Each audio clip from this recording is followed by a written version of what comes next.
Removing hoses from a 3-position valve without closing it first can cause refrigerant to spray out, which is super dangerous and can even give you frostbite if you're not careful.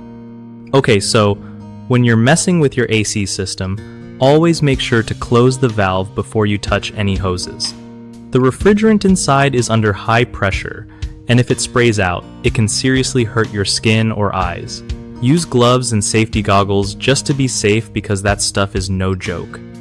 If you're not sure how to close the valve properly, take a moment to check the manual or get some advice from someone who knows.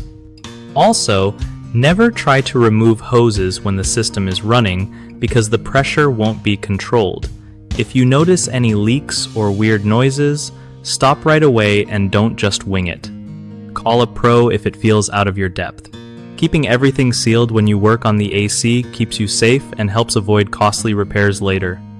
One of the biggest mistakes people make with 3-position valves is forgetting to close the valve before disconnecting hoses, which leads to refrigerant loss and safety hazards. Another common issue is not wearing protective gear, so they end up with frostbite or other injuries from the cold spray. Lastly, a lot of folks don't check if the system is off and depressurized, making the whole situation way riskier. To fix these, always double check that the valve is shut tight before anything else. Wear thick gloves and goggles, and make sure the system is completely off and pressure is released before touching hoses. These steps keep things safe and prevent damage to your AC.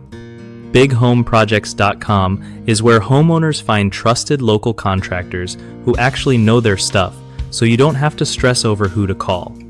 If you're a contractor, it's a solid way to get more work and connect with people looking for quality help in their home projects.